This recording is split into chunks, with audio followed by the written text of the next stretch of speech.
Man, what's up, everybody? Welcome back to another episode of EOS. It's 1090 Jake, man. I'm rocking with y'all rocking with me. And for this video, we're going to be speaking on a convicted killer that's just been arrested for headshotting a 14-year-old girl.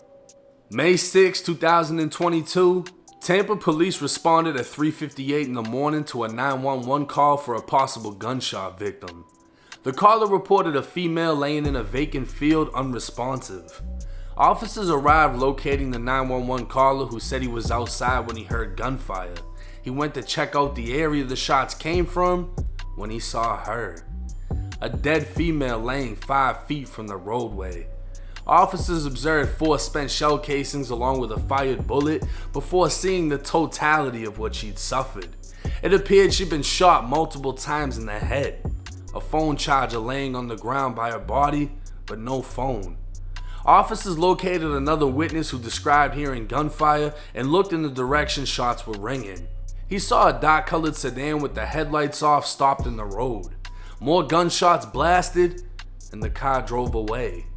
Tampa's ShotSpotter system detected 3 gunshots in the area the body was found.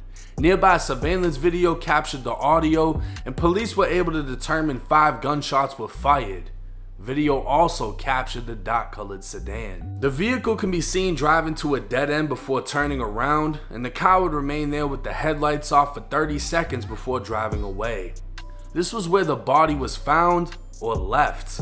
An autopsy was conducted on the 14-year-old girl who ran away from home 10 days before she was killed, and she was identified as Alexia Alexander. Investigators interviewed her family, learning she had a phone, but she kept it hidden from her mother and nobody knew the number, but they did say she recently called 911. Investigators looked into a call discovered from an 813 number from back in April, where she contacted the police department alleging a group of people were trying to start a fight with her. Police responded to the scene and transported her home. A search warrant for her cell phone was sent to T-Mobile, and her location history would reveal the phone was in the area she was murdered around the time that it happened. The phone would remain active for another 24 hours after her death. Surveillance video and phone locations would trace the vehicle leaving the scene, confirming the phone was inside of the vehicle. Approximately 12 hours after her death, the phone's location was in the area of Tampa's General Hospital, and the hospital's cameras would capture the suspected vehicle. A black Ford Fusion could be seen entering and exiting the property at times consistent with the phone's locations. The vehicle was registered to Ronnie Tremor Walker, who was released from prison in November of 2021. This was his 6th time in prison, with his first stint dating back to 1995 when he was only 17 years old. In total, he'd done 18 years inside of prison for 21 different felony convictions, including manslaughter. Investigators pulled into a car dealership Ronnie was employed at, locating the Ford Fusion parked at the business. Ronnie provided investigators with a sworn statement, claiming on the night of the murder he loaned his car to a friend he knew as Q. He consented to a search of his vehicle and his phone, telling investigators he'd gotten a new phone and new number since the date of the murder. He claimed an argument with his girlfriend caused him to break his phone and throw it into a body of water, but he'd provide his old phone number and advised he'd been using his girlfriend's phone. Investigators made contact with his girlfriend, Erica Sweet, who confirmed he had access to her phone. Investigators showed her a picture of the 14-year-old victim, but she denied knowing the girl. Ronnie's vehicle was impounded pending a search warrant, and upon authorization, the professionals went to work. Located on the interior door jamb of the rear driver's side door, a substance tested positive for blood. A forensic spray was used within the vehicle that illuminates blue when detecting blood, causing a reaction on the rear door, front driver's door switches, and front passenger side door. GPS locations would reveal 20 minutes after the murder, Ronnie drove to a gas station where he could be seen on camera pumping his gas. While at the pumps, an unknown black male exits the front passenger seat momentarily before getting back in. Retracing the girl's GPS coordinates and checking every house or business for surveillance footage, Alexia can be seen a block away from where Ronnie lives, walking, before getting into Ronnie's vehicle. 10 days after the murder, investigators decided to interview Ronnie's girlfriend. Erica stated the night leading up to the murder she went to sleep between 8 and 9 p.m. She was unsure what time Ronnie came home, but when she woke up at 6 a.m. he was in bed. Only 26 minutes after the murder, 4 calls were shown on Erica's call log, and she claimed they were made when she was asleep. GPS coordinates show her phone traveled the same path as the victim's phone before, during, and after the time of the murder. A month later, law enforcement received the results from the DNA found within the vehicle, and it came back from a mixture of 3 sources: Alexia, Ronnie, and an unidentified person. Based on these findings, the GPS coordinates, and surveillance video, Ronnie Walker was arrested and charged with first-degree premeditated murder with a firearm, but the question is, will it stick? While the 44-year-old convict has an extensive criminal history, the only thing evidence points to is he was present during the murder and is most likely withholding information. Premeditation seems unlikely without reason, leaving the question, what would cause a grown man to murder a runaway teen? A press conference announcing Ronnie's arrest would include Alexia's mother Ashley, who tearfully praised the police for taking him off the streets. Another woman would share her story of when she was 9 years old and she saw Ronnie shoot her mother in the head. Back in October of 2003, Ronnie walked into a home armed with a handgun as a man and a 9-year-old girl sat in the living room. Ronnie held his finger over his lips, silently telling them to be quiet as he removed the man's wallet before asking him where the rest of the money was. Ronnie asked who else was in the home, and the man said his girlfriend was in the bedroom.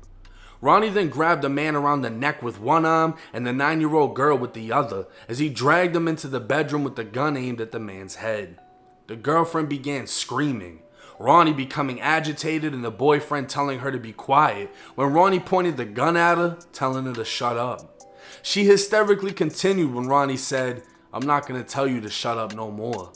That's when he shot her in the head and she went silent. Ronnie then turned to the man as he pointed the gun at the 9-year-old girl and said, "You have to the count of 3 to tell me where the money is." The little girl started panicking, and that's when Ronnie knelt down and kissed her on the forehead, saying, "I'm not gonna shoot you because I have a daughter myself."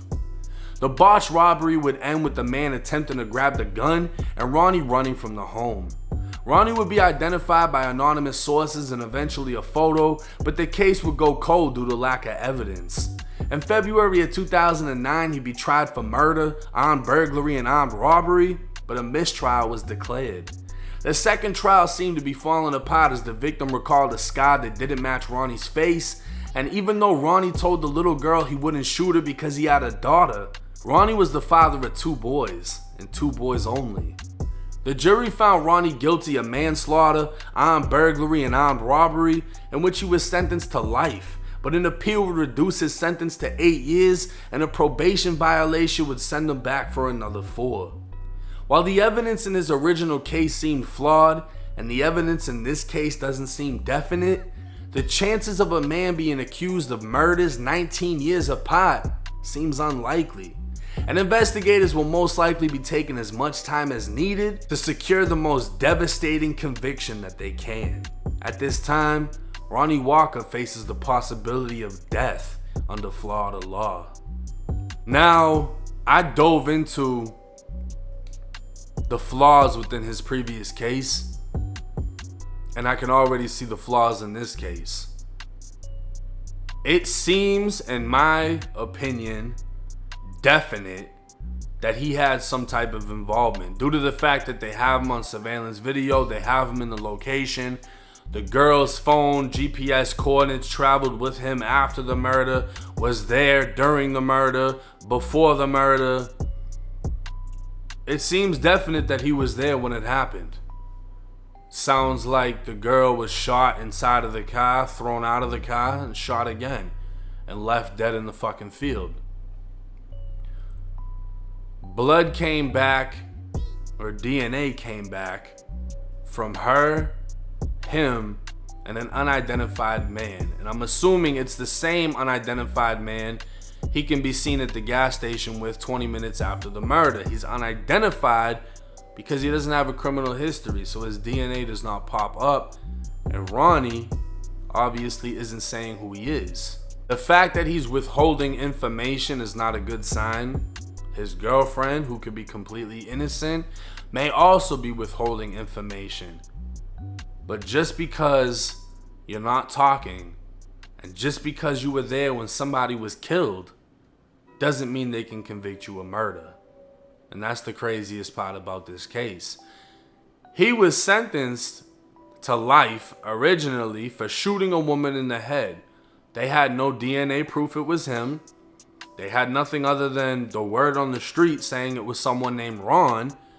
And the male witness pointed him out in a picture, but misidentified a scar on his face, confusing it with acne spots or something of that nature, to which the second case was almost thrown out. And we have to think about it. If Ronnie, who most likely didn't have the money for a fucking good lawyer, had a good lawyer, there's a possibility he could have beat that murder case that caused him to spend the majority of his adult life in prison. But at the same time, it is not common for someone to be accused of 2 different murders in 19 years. It does not make much sense. People don't just slip, fall, and get charged with murder. Similar with sex crimes. You don't just slip, fall, and get hit with a fucking sex crime. Which is why so many people assume guilt immediately. But it's crazy because this case does not sound definite. They found the DNA. They never found a gun. By the time they reached him, it was too late to do a gunshot residue test on his hand, so they don't know if he fired a weapon.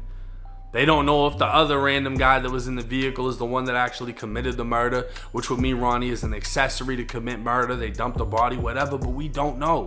And without being able to say actually who killed who, how the fuck are you able to even hit him with an accessory? Which leaves the possibility of him beating this case, in my opinion. And that would be fucking devastating, knowing that a 14-year-old girl's mother is not going to get justice. That 14-year-old girl is not going to get justice. And it also makes me ask the question, why the fuck would she have gotten into that car? She was a runaway. She hit her cell phone. Was she a prostitute at only 14 years old? And I'm not trying to say things to disrespect her memory. I'm just trying to look at things in a manner of fucking possibilities. Why would she be getting in the car with a random person? Why would she be hiding her cell phone from her mother? Why would she be running away? How would she be able to take care of herself without money and an income? Was she just trying to get a ride that night? It doesn't sound like there's any previous history that the two of them had, but she was walking within a block of where he lived. Were they communicating prior to what took place? Was that the reason why he made it a point to take her phone? I don't know. I can't tell you.